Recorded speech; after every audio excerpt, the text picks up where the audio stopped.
What's up, my gorgeous film fanatics? Welcome back to the Film Frontline.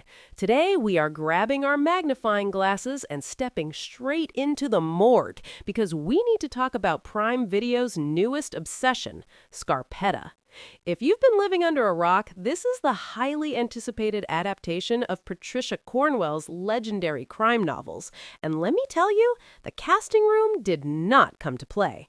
We've got the queen herself, Nicole Kidman, teaming up with the ultimate icon, Jamie Lee Curtis. But is this show actually the next big prestige thriller? Or is it just another messy procedural that should have stayed in the drafts? Grab your iced coffees because we are doing a deep dive into the blood, the guts, and the absolutely unhinged twists of Scarpetta. Let's get into the nitty-gritty. This series is based on Patricia Cornwell's iconic first book, Post-Mortem. After years of Hollywood trying and failing to get this adaptation off the ground with various A-listers, Prime Video finally cracked the code. We followed Dr. Kay Scarpetta, played by Nicole Kidman, who has just been reassigned as Northern Virginia's chief medical examiner. She is brilliant, she is sharp, and right out of the gate, she's dealing with the grisly murder of a young woman. But here's the kicker. This murder has terrifyingly similar vibes to a serial killer case that Kay supposedly helped close over 20 years ago. Now, let's talk about the structure, because this is where the show flexes its creative muscles. The series uses a completely non-linear narrative. Every single episode is split right down the middle, half in the present day and half flashing back 28 years to when Kay was just starting out in her career. The transitions between these two eras? Absolute chef's kiss. It is seamless and gives the pacing a super addictive rhythm that keeps you hitting next episode. And here's a fun little behind-the-scenes Easter egg for you. Bobby Cannavale plays Pete Marino, Kay's ex-detective brother-in-law, who helps her dig into this cold case. But for the flashbacks, they cast Jake Cannavale, Bobby's actual real-life son, to play the younger version of Pete. The casting department absolutely snapped with that one. Opposite him, we have Rosie McEwen stepping into the shoes of a young Kay Scarpetta, and she totally nails Nicole Kidman's stoic, hyper-competent girl boss energy, grounding the entire mystery. And then you have newly minted Emmy winner Jamie Lee Curtis playing Kay's sister, Dorothy. She's essentially the comic relief, bringing the laughs, but she also anchors this really complicated, messy, love-hate sister dynamic that feels incredibly authentic.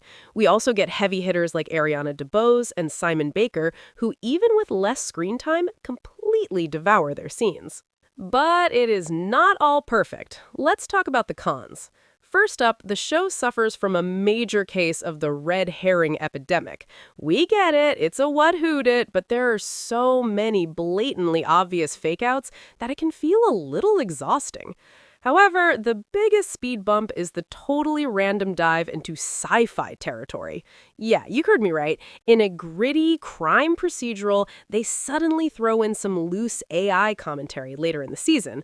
That part is somewhat plausible. But in episode 5, they introduce a sci-fi element that is so ridiculous and out of left field, it feels like a campy plotline you would see on network television, not a premium prestige drama. Okay, time for the real tea, the Film Frontline opinion. Look, Prime Video has practically monopolized the dad TV crime genre with shows like Reacher and Cross, but Scarpetta is bringing that dark, feminine, calculating energy that we desperately need right now. I'm completely obsessed with the chemistry between Nicole and Jamie Lee. It's giving elite Hollywood royalty carrying the entire production on their backs.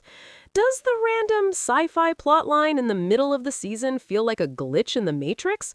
100%. It's messy, and honestly, it took me right out of the gritty murder mystery vibe for a second. But the way they wrapped up the finale, it's a beautifully closed circuit that feels incredibly satisfying while leaving just enough breadcrumbs for a season 2. If you love a twisted, time-jumping puzzle with powerhouse women at the wheel, this gets a total green light for me. But I want to hear from you guys. Do you think Hollywood is relying way too much on random sci-fi twists to keep us hooked? Or are you just here to watch Nicole Kidman mother her way through another amazing prestige drama? Drop your spiciest theories in the comments down below.